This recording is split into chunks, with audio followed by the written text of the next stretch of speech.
사랑합니다. 화이팅이라고 외치라고 그래서 옆에 있는 형제님에게 화이팅이라고 했는데, 이 화이팅이라는 말 빼면 두고 보자 뭐 이렇게 표정에 따라서 이게 화이팅이 될 수도 있고 두고 보자 또 될 수 있겠구나.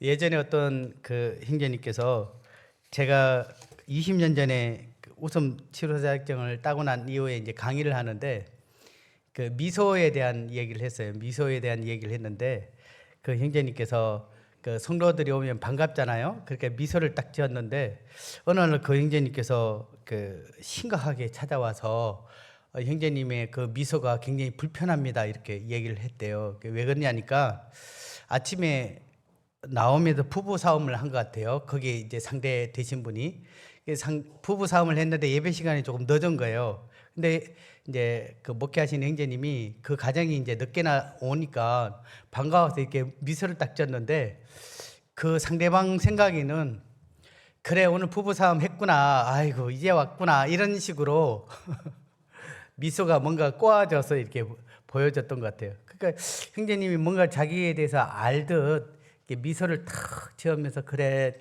오늘도 싸웠구나 뭐 이렇게 쳐다보는 느낌이 들어서 도저히 불편해서 안 되겠다 이렇게 찾아오는데, 그런 의미가 아니더라도 그래서 제가 그랬죠. 그런 오해를 안 받으려면 표현을 하든가 아니면 미소를 짓지 말고 하하 크게 웃든가 우리가 어떤 행동들을 하게 될 때 자칫 잘못하면 화이팅이 될 수도 있고 두고 보자 이렇게 될 수도 있구나 이런 생각이 듭니다.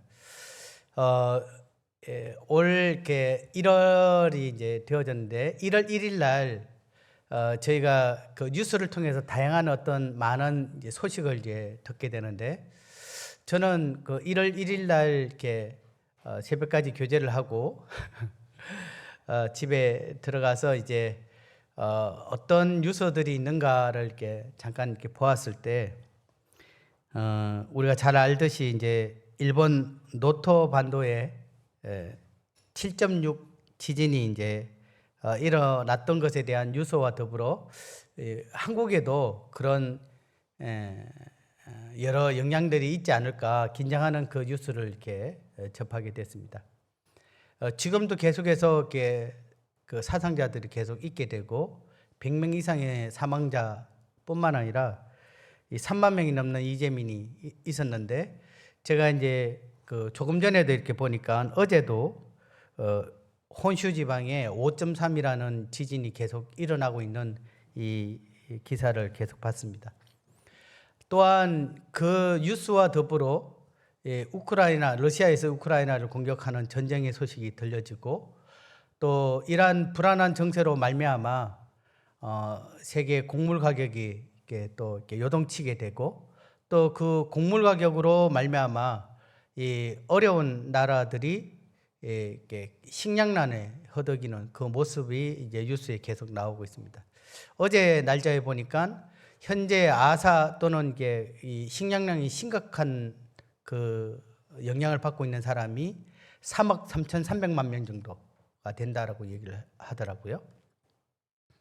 이러한 뉴스들을 이렇게 듣게 되면서 제 마음에는 야, 정말 주님이 오실 때가 가까웠구나. 이러한 우리가 말하는 이 주님의 오심에 대한 여러 징조들이 이것이 주님의 오심이 가까운 이 발자국으로 들려지는가, 아니면 누군가에게는 자장가 소리처럼 더 올 때 되면 오시겠지, 아니면 주님의 오심에 대한 기대감이 없이 계속 영적 침체에 들어갈 수도 있겠구나. 이것이 깨우는 발자국 소리인지 아니면 더 깊이 들어가는 영적 이 잠자는 자장가의 소리인지, 우리가 이 부분에 대해서 이렇게 고민해야 될 때가 아닐까라는 생각이 듭니다. 베드로후서 3장 9절부터 말씀을 이렇게 같이 보겠습니다.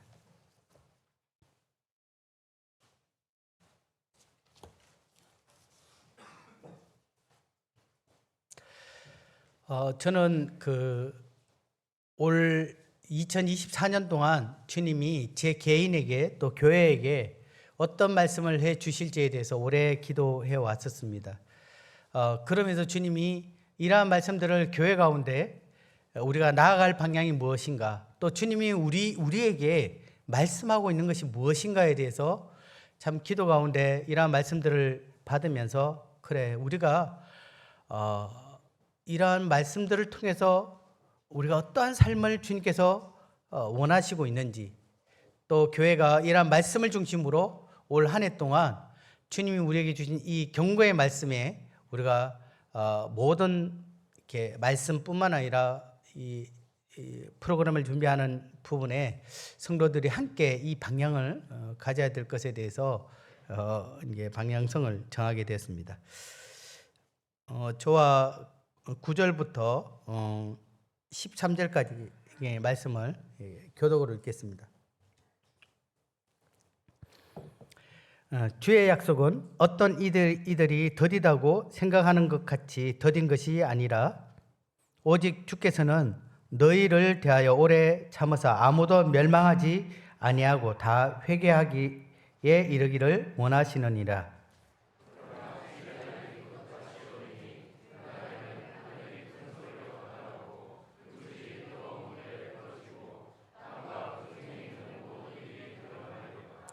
이 모든 것이 이렇게 풀어지리니 너희가 어떠한 사람이 되어야 마땅하냐? 거룩한 행실과 경건함으로.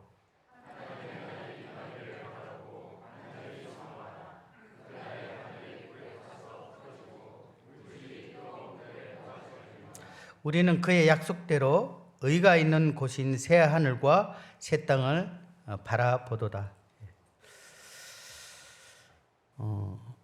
9절 말씀을 보게 되면 주님이 오심에 대한 더뎌진 또는 지연된 그 이유에 대해서 이야기를 하고 있습니다. 이러한 그 이야기가 나오는 그 배경은 이때 당시에 이 거짓 교사들이 봐라, 주님이 온다 했지만 안 온다, 오겠느냐라고 그들에게 영향을 줌으로 인해서 성도들이 정말 규모 있는 삶들을 살지 않고 때로는 이 방종된 그러한 삶들을 살아가고 있는 것에 대해서 경고하고 있는 그러한 말씀입니다. 그래서 정말 우리가 깨어서 주님이 속히 오심에 대해서 이 성도들에게 이렇게 이야기해서 우리가 어떠한 삶의 태도를 가져야 될지에 대해서 이야기를 하는데요. 동일하게 이 마지막 때를 살아가고 있는 그때보다 더 마지막 주님 오심이 가까운 이때에 저희들의 이 삶들을 보게 되면 정말 주님이 오시지 않을 것처럼 우리가 살고 있지 않는가를 생각하게 됩니다. 도리어 하늘을 바라보기보다는 이곳에서 우리가 어떻게 더 행복하게 살 것인가에 대한 고민을 더 많이 하게 되고, 또한 우리가 여기에 정착되어져서 참 이 세상 사람들과 다름없는 그러한 삶들을 살아가고 있는 우리의 모습을 보게 됩니다. 주님은 이러한 2024년도가 시작된 이 시점에 이제 우리가 이제 고개를 들고 하나님 앞에 하나님께서 바라시는 이제 속히 오실 그 주님에 대해서 우리가 어떠한 삶을 살아야 될 것에 대해서 말씀하고 있습니다. 근데 사람들은 주님이 더디 오신다고 얘기를 하죠. 물론 주님은 우리가 생각했던 것보다 좀 더딥니다. 그 더딘 이유에 대해서 성경은 우리에게 9절 말씀을 통해서 얘기하고 있습니다. 여기에 보면 주님이 이 되도록이면 많은 영혼들이 주님 앞에 회개하고 돌아올 수 있도록 하나님께서는 그 은혜의 기간을 연장해 주신 것입니다. 근데 분명한 것은 그분은 분명하게 오실 것이고 늦지 않게 오실 것이고, 다만 그분의 은혜의 시간을 지금 조금 더 연장하셨던 그 이유가 있는 거죠. 하지만 주님도 오래 참으셨습니다. 그 오심에 대한 그 길어짐이 저는 길지 않을 거라고 생각됩니다. 주님이 오늘 저녁에 또는 내일 오셔도 우리가 성경 말씀을 바라보게 될 때 충분하게 오실 이유가 있는 때입니다. 예수님께서 처음 베들레헴에 태어났을 때 동방박사가 다녀간 이후에 헤롯이 여러 성경학자들을 불러서 묻지 않습니까? 예수님이 어디에 태어날 것이고 언제. 근데 그들은 알고 있었습니다.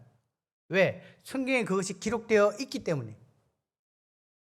그와 같이 주님의 초림뿐만 아니라 주님의 다시 오심 또한 우리 성경을 통해서 우리에게 분명한 그러한 일어날 일들에 대해서 말씀하고 있습니다. 첫째, 기근과 지진과 또 이러한 일들, 전쟁과 이러한 부분들이 성경에 주님 오실 때 어떤 일이 일어나겠습니까? 라고 제자들이 물었을 때 그러한 현상들을 보게 될 때 지금 현재 우리가 지금 피부로 와닿고 있는 그러한 것입니다. 혹 이 가운데 주님을 아직 믿지 않는 분이 계시다면 그 시간이 길지 않을 것입니다. 성경의 말씀처럼 오늘 지금이 믿을 만한 때고 구원받을 만한 때입니다. 주님이 오늘 오시게 된다면 우리에게 믿을 수 있는 그 시간은 더 이상 주어지지 않을 것입니다. 혹 이 가운데 그러한 분들이 있다면 주님을 믿는 믿음의 결단을 내리시길 바랍니다. 또한 우리가 가족들에게 복음을 전할 수 있는 이 시간 또한 제한되어 있다는 것들을 기억하시기 바랍니다. 주님이 오래 참으셨습니다. 이제 1월 1일 날 우리에게 들려지는 이 주님의 오심에 대한 이 발자국 소리가 점점 더 커지고 있는 이때에 주님은 우리에게 말씀하고 있습니다.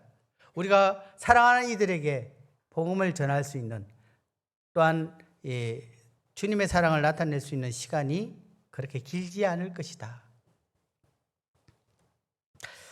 여기 손을 잠깐 놓고요. 하박국 말씀을 보겠습니다. 하박국 2장 구약성경 뒷부분에 있습니다.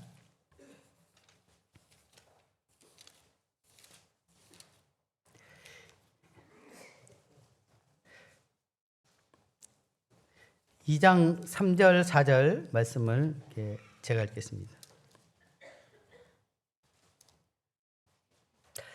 이 묵시는 정한 때가 있나니 그 종말이 속히 이르겠고 결코 거짓되지 아니하리라. 비록 더딜지라도 기다리라. 지체되지 않고 반드시 응하리라. 보라, 그의 마음은 교만하며 그 속에서 정직하지 못하나 의인은 그의 믿음으로 말미암아 살리라. 우리가 로마서 1장에도 나와 있듯이 의인은 믿음으로 말미암아 살리라, 이 말씀이 이 하박국에 기록되어 있는 말씀을 인용한 것입니다. 3절을 보게 되면 주님이 우리에게 약속하신 그 종말이 속히 이르겠고 결코 거짓되지 아니하고 또한 지체되지 않을 것이라고 얘기를 하고 있습니다. 이것은 동일하게 신약 성경을 통해서 주님이 속히 오심에 대해서 316회란 이 주님의 오심에 대해서 계속해서 우리에게 말씀하고 있습니다. 아멘 주 예수여 속히 오시옵소서. 이것이 성경의 마지막 부분에 기록되어 있는 것처럼 이 주님의 속히 오심에 대해서 계속해서 성경은 우리에게 말씀하고 있습니다. 여기 의인은 믿음으로 말미암아 살리라 라는 것은 우리가 모든 일에 믿음을 가지고 행해진다라는 의미도 있지만 주님이 속히 오심에 대한 이 믿음을 가지고 살아간다는 의미도 포함되어 있습니다. 우리가 믿음 안에 있다라는 것들 중에 물론 하나님의 존재와 여러 많은 성경의 약속들을 믿는 것도 있지만 우리가 주님이 속히 오실 것에 대한 주님이 우리에 대한 그 약속이 반드시 이루어질 것이라는 그 믿음만을 가지고 살아가는 것 또한 포함되고 있습니다.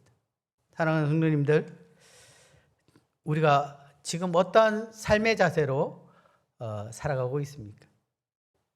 다시 베드로서 3장 10절을 보시겠습니다.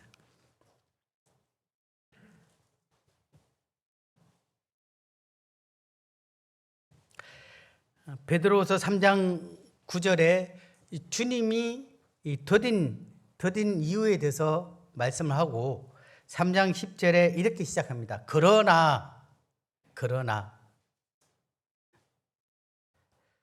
사람들이 예상치 못한 때에 주님이 호련히 오실 것입니다.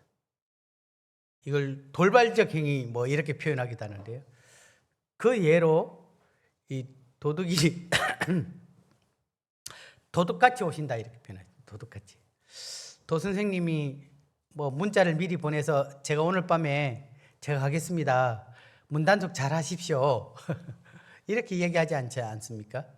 갑자기 그것도 어때요? 깊이 잠들어 있는 그 시간에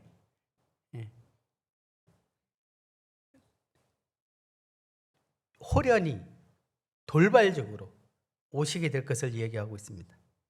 하지만 주님은 사랑하는 성도들에게는 이와 같은 말씀 시간을 통해서 우리에게 주님의 오심에 대해서 우리가 준비할 수 있도록 우리에게 말씀하고 있습니다. 하지만 세상 사람들에게는 이것이 도둑같이 임하게 될 것을 이야기하고 있습니다.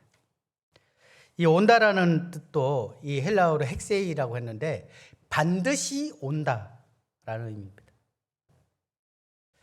그날에 주님이 오시게 될 때 그 모든 것들이 이 주님의 그 임함으로 인해 세상은 심판받게 되고 그 모든 것들이 온전히 다 드러날 것을 이야기하고 있습니다.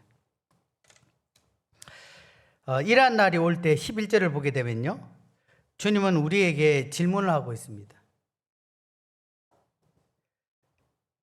이 모든 것이 이렇게 풀어지리니 너희가 어떠한 사람이 되어야 마땅하냐. 이제 주님이 속히 오실 이 임박한 때에 우리가 어떠한 사람이 되어야 마땅하냐. 주님의 오심을 기대하고 있는 성도들에게, 또 주님의 오심이 임박한 이때에 지금 우리가 어떠한 사람이 되어야 될 것인가, 어떠한 태도로 삶을 살아가야 될 것인가, 어떠한 자세로 매일매일의 삶을 이어져 나가야 될 것인가를 우리에게 질문하고 있습니다. 그래, 이제 주님이 속히 오실 것이다. 그럼 너희는 어떠한 사람이 되어야 될 것인가? 이어서 말씀하고 있죠.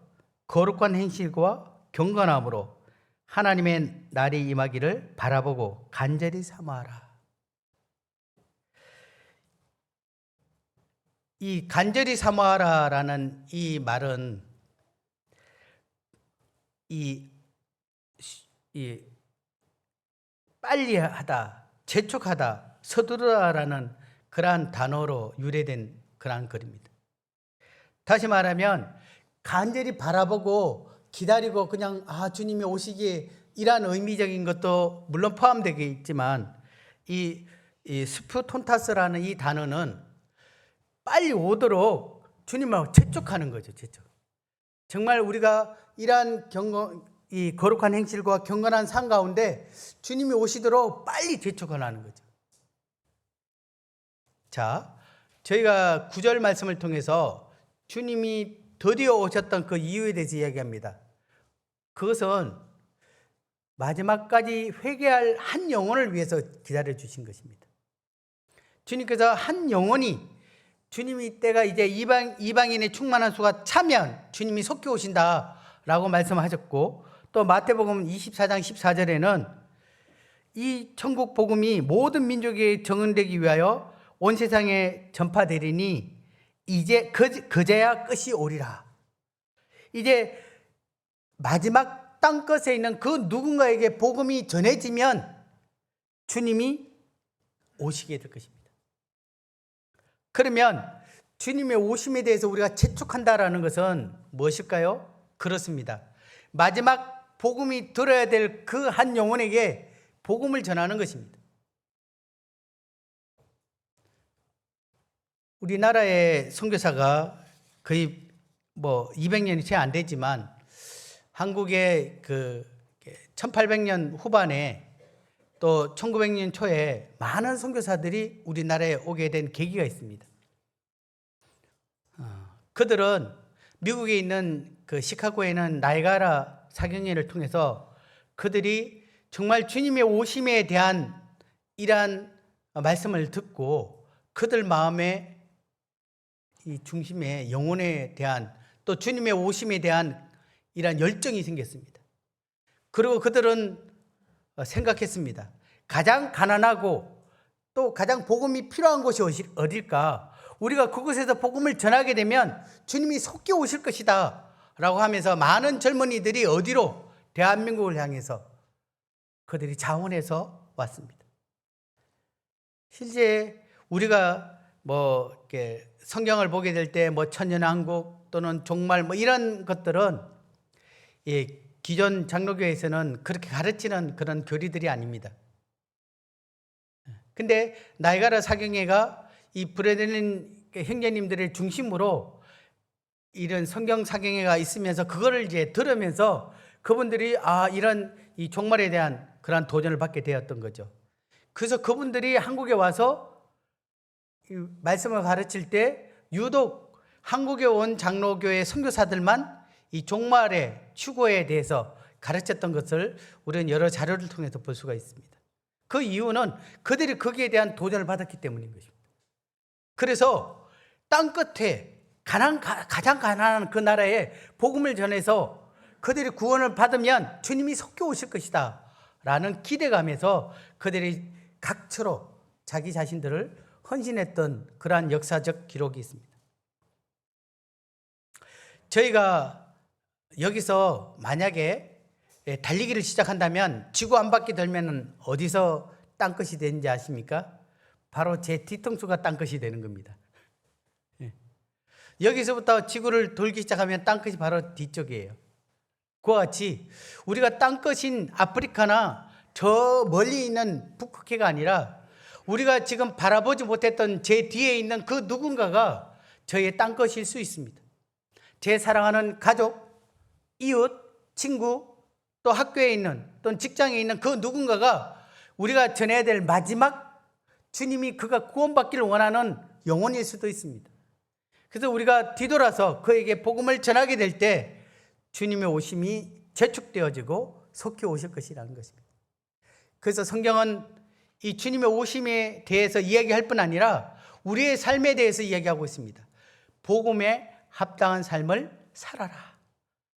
그래서 우리가 복음을 전하게 될 때, 복음에 합당한 삶을 살게 될 때 우리가 복음을 전하면서 주님이 말씀하신 그 마지막 그가 바로 우리의 복음 전함을 통해서 이루어져 갈 수 있음을 성경은 이야기하고 있습니다. 탈무드에 보게 되면 만약 이스라엘 민족이 단 하루 만에 진정으로 회개할 수만 있다면 메시아가 올 것이다 라고 이야기하고 있습니다. 주님이 우리에게 주신 그 오심에 대해서 우리가 어떠한 삶을 살아야 될지에 대해서 성경은 우리에게 이야기합니다. 또한 베드로전서 1장 14절 15절 보게 되면요. 앞으로 좀 넘겨서 1장 14절 15절 말씀 보겠습니다.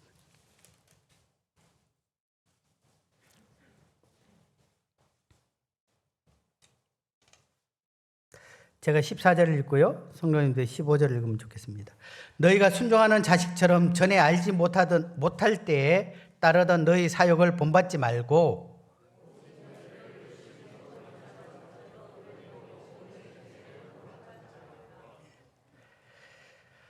해가 언제 떴냐? 가장 어두울 때 해가 뜹니다. 또 반대로 보면 해가 뜨기 전에 가장 어둡다 이렇게 표현하기도 합니다. 세상이 가장 악할 때 주님이 오십니다. 이럴 때 우리가 주님 앞에 어떠한 삶을 살아야 될 것인가에 대해서 성경은 분명하게 얘기합니다. 거룩한 삶을 분명히 여기 보면 거룩한 행실로 삶을 살도록 우리에게 말하고 있습니다. 이것이 주님 오심에 임박한 이때 우리에게 주어진 마지막 사명이기도 합니다. 주님은 이 악할 때 우리가 어떠한 삶을 살아야 되느냐?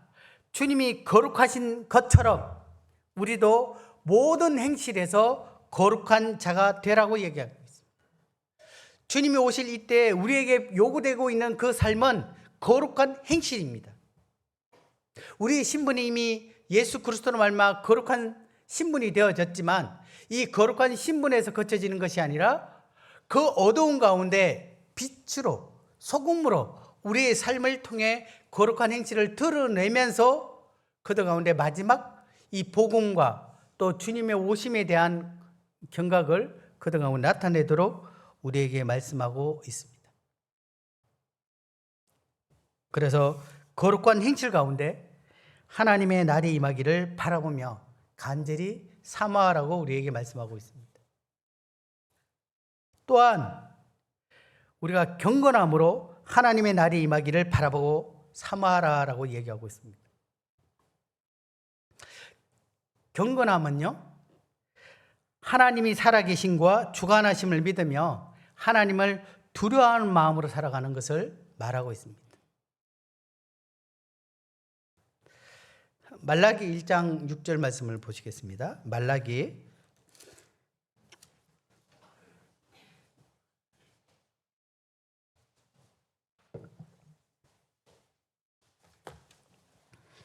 구약 성경이 제일 마지막 말씀입니다.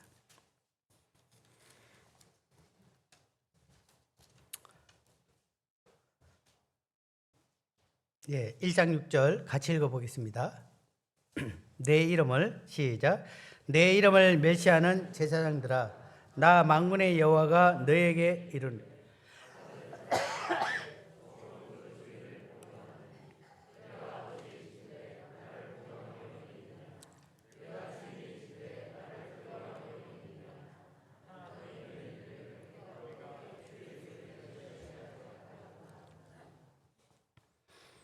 당시에 그 지도자인 제사장들에게 얘기하고 있습니다. 내가 너의 아버지고 내가 너의 주인인데 나에 대해서 두려움이 있느냐라고 얘기하고 있습니다. 도리어 그분의 이름을 멸시하였다라고 얘기하고 있죠. 우리는 주님 앞에 그분의 살아계심을 인정하고 그분의 주되심을 또 그분이 우리 삶을 주관하고 계심을 우리는 그것을 믿고 또 그분을 바라보고 산다라고 얘기를 하지만 실제 우리 삶 가운데 그분에 대한 공경함, 그분에 대한 두려움, 그분을 참 우리 삶의 주인으로 아버지로서 그러한 그분의 권위를 인정하며 삶을 살고 계십니까? 참 어른들이 말세다라고 얘기할 때 그런 이야기를 해요. 뭔 이야기냐면 권위가 떨어졌다. 할아버지 권위가 떨어지고 교사의 권위가 떨어지고 회사에서는 사장님의 권위가 떨어지고 교회에서는 이 장로들의 권위가 떨어졌다. 그 권위를 인정하지 않은 거죠. 근데 다 떨어져도 괜찮지만 가장 중요한 하나님에 대해서 우리 또한 세상 사람들처럼 그 권위를 떨어뜨리고 우리가 살고 있는 모습들을 보게 됩니다. 정말 우리는 하나님에 대해서 그분에 대해서 조금이라도 두려운 마음, 경외하는 마음을 가지고 살아가고 있습니까? 주님은 이 마지막 때에 살아가는 저희들에게 정말 경건함으로 하나님 앞에 그러한 삶들을 살아갈 것을 얘기하고 있습니다. 그러면 이제 두 가지가 지금 말씀하고 있죠. 거룩한 행실, 또 경건함으로 그렇습니다.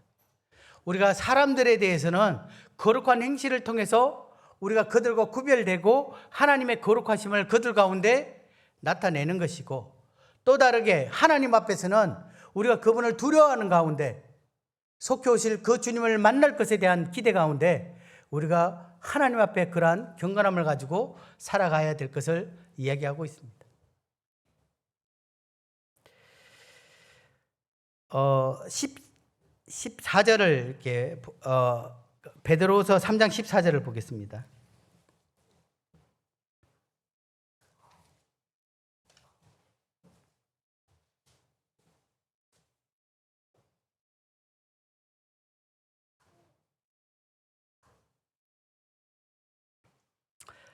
시 14절을 보게 되면 그러므로 사랑하는 자들아 너희가 이것을 바라보나니 주 앞에서 점도 없고 험도 없이 평강 가운데서 나타나기를 힘쓰라라고 되어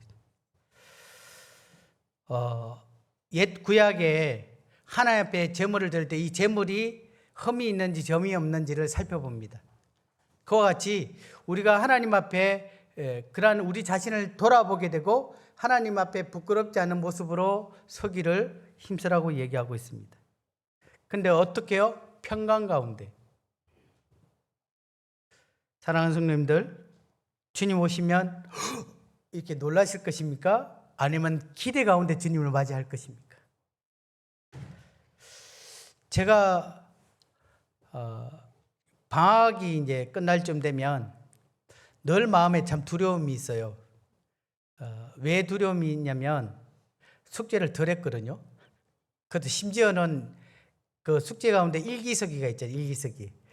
다른 거는 다 급하게 되는데 이 일기서기에는 날짜와 날씨가 꼭 적는 난이 있어요. 그래서 이거를 참 지금은 인터넷 찾아서 할 수 있는데 그때 옛날에는 이 날짜가 뭐 눈 오는 날 비 옴 뭐 이렇게 적기도 하고 그래서 내일 학교 가게 되면 전날 부모님은 딱 앉혀놓고 숙제 검사하자 하면 일기 갖고 와라 뭐 이렇게 할 때 학교 가는 것이 막 두렵더라고요. 그러니까 준비가 되지 않으면 두렵습니다. 근데 다 준비가 되면요 학교 가는 날이 기대가 돼요.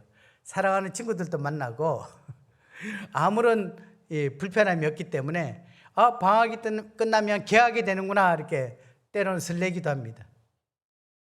우리가 주님을 평강 가운데 만난다는 것은 우리 자신이 주님 앞에 깨어있는 삶들을 살아가고 있다는 하나의 반증이기도 합니다. 이 아브라함 카이프라는 이 네덜란드 계획주의 신학자가 있는데요. 그분은 그렇게 이야기합니다. 깨어있는 삶들을 살아가고 있는 사람 마음에는 코람데오라고 늘 마음에 그것들을 기억하고 있다. 이 코람데오라는 뜻이 하나님 앞에서라는 뜻입니다. 그들은 매일매일의 삶이 하나님 앞에서 살아가는 것처럼 하나님 앞에서 서 있는 것처럼 그들의 삶을 살아갑니다. 또 더 나아가서 이제 하나님 앞에서 서게 될 것을 기대하면서 살아가고 있습니다. 이제 곧 주님이 오시기 때문에 그분 앞에 서게 될 때 우리의 삶에 대해서 그분 앞에 부끄럽지 않으려고 매일의 삶 가운데 거룩한 행실과 경건함으로 하루하루의 삶들을 살아가고자 애쓰는 사람들, 코람데오 이렇게 표현하고 있습니다. 우리는 주님의 오심에 대해서 바라보는 그러한 자들입니다. 그렇게 표현하는데 실제적으로 우리는 주님의 오심을 간절히 바라보고 계십니까? 아니면 땅을 바라보고 살아가고 있습니까? 2024년 주님이 우리에게 고개를 들며 이제 좀 바라보는 그런 삶들을 살아가기를 우리에게 말씀하고 있습니다. 좀 먹고 사는 일 물론 중요하지요. 또 여기서 있는 여러 많은 것들 물론 필요합니다. 2024년도에 우리의 기도 제목 가운데 1순위가 주님의 오심을 촉구하는 또 주님의 오심을 바라보는 그런 기도가 우리 삶 가운데 먼저였으면 좋겠습니다. 물론 자녀들의 건강과 또 이 땅에서 여러 가지 많은 기도의 제목들도 있지만 가장 먼저 주님 속여오시옵소서 이란 우리의 바람이 기도의 첫 제목이 되어졌고 우리의 삶의 방향의 우선순위가 그러했으면 좋겠습니다. 끝으로 베드로서 3장 말씀을 보시고 말씀을 정리하도록 하겠습니다. 베드로후서 3장입니다.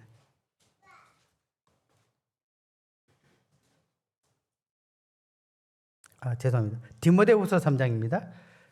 디모데후서 3장. 우리가 익히 잘 아는 말씀이지만 주님은 이 말씀을 통해서 우리에게 3장 1절부터 4절 말씀을 제가 읽겠습니다. 너는 이것을 알라. 베드로서 3장 1절입니다. 말세에 고통하는 때가 이르러 사람들이 자기를 사랑하며 돈을 사랑하며 자랑하며 교만하며 비방하며 부모를 거역하며 감사하지 아니하며 거룩하지 아니하며 무정하며 원통함을 풀지 아니하며 모함하며 절제하지 못하며 사나우며 선한 것을 좋아하지 아니하며 배신하며 조급하며 자만하며 쾌락을 사랑하기를 하나님 사랑하는 것보다 더하며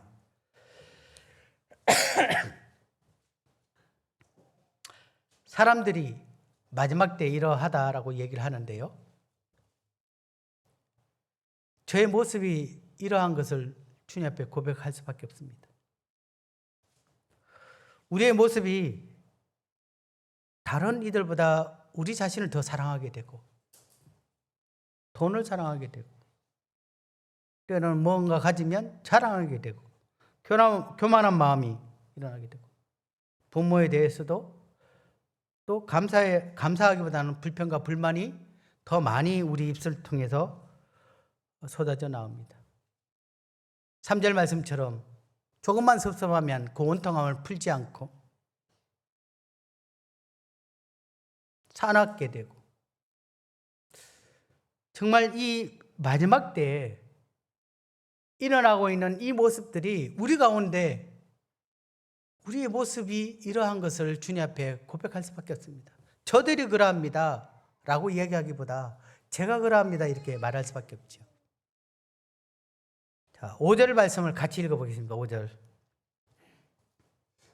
시작. 경건의 모양은 있으나 경건의 능력은 부인하니 이 같은 자들에게서 내가 돌아서라. 경건의 모양은 있지만 경건의 능력이 없는, 도리어 능력이 없을 뿐 아니라 그것을 부인하고 있는 지금 시대에 그러한 삶들을 살아갈 수 있을까 의심을 갖고 있는 그러한 자들에서 돌아서라고 얘기하고 있습니다.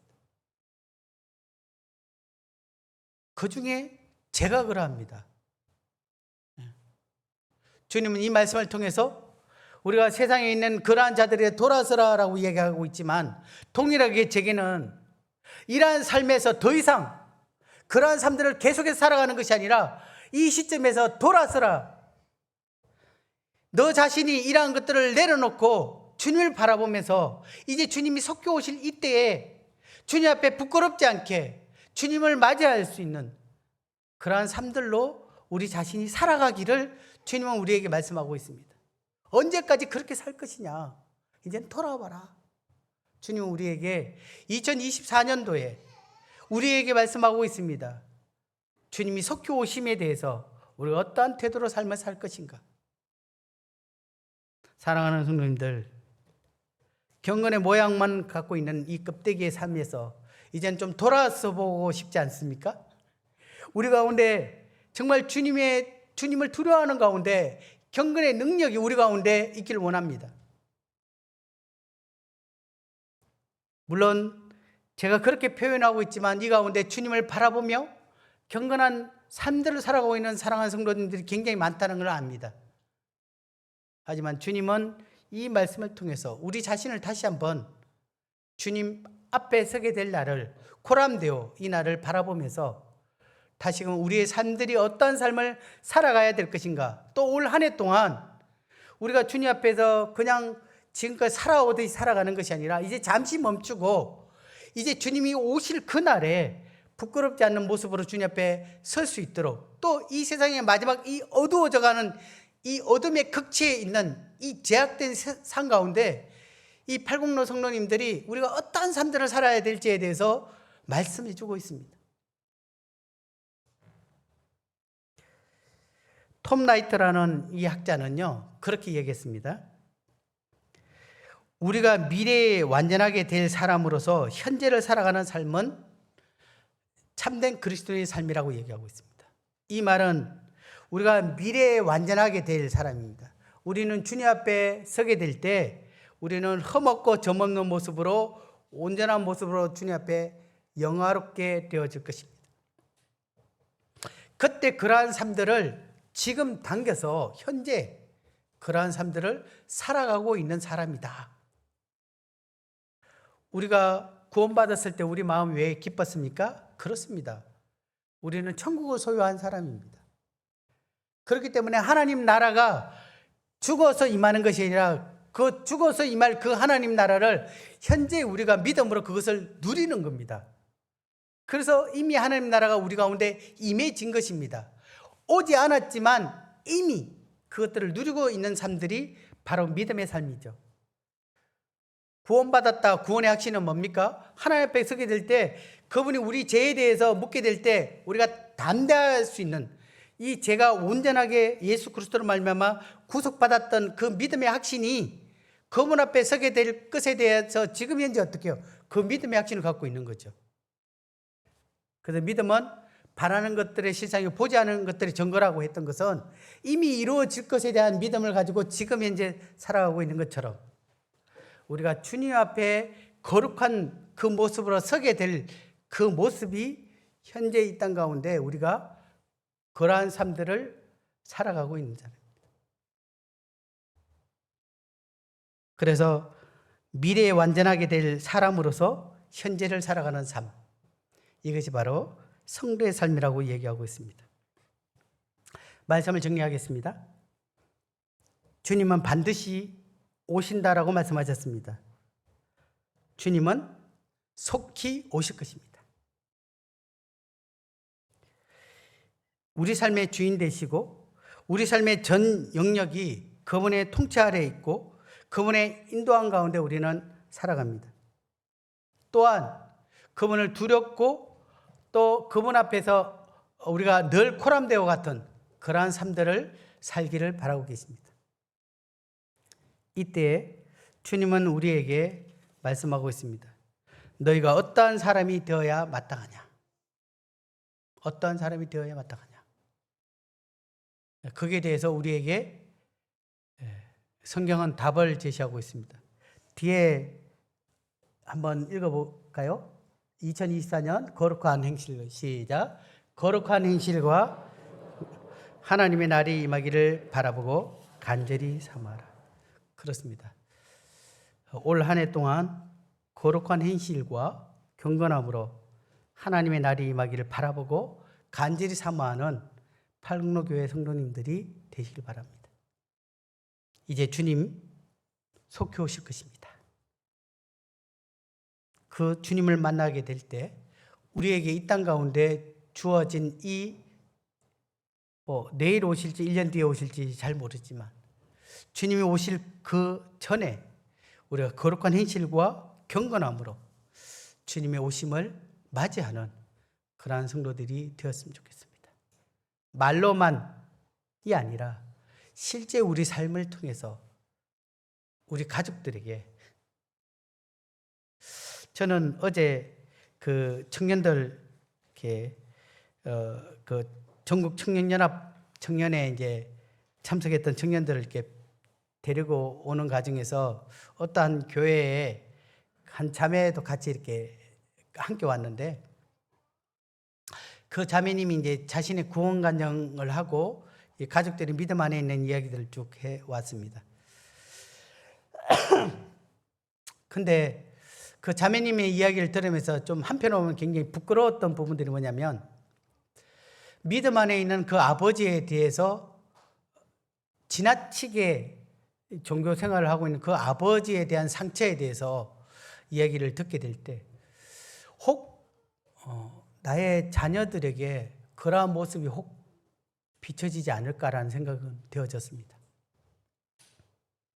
우리가 주님을 안다면 이 주님을 닮은 그 모습이 우리의 가족부터 그것이 드러날 건데 그렇지 못했던 그 딸의 상처를 듣게 될 때, 참 우리가 이 거룩한 행실이, 거룩한 삶의 모습이 어디서부터 영향력을 끼치느냐. 교회에서, 어떤 사회에서, 물론 그것도 필요하지만 나의 가정에서부터, 나를 가장 잘하고 있는 내 가족으로부터 그것들이 끼쳐져야 되겠구나 라는 생각이 들더라고요.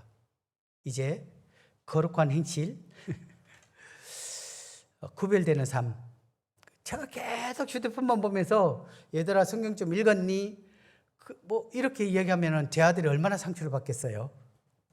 그렇죠? 이제는 조금 더 이제 내려놓고, 그래서 저도 최근 들어와서 아내 어떤 대화를 하면 성경 같이 읽고 이야기하고, 되도록이면 그렇게 이런 저런 이야기보다는 주님 앞에서 그런 시간들을 좀 가져보려고 많이 애를 씁니다.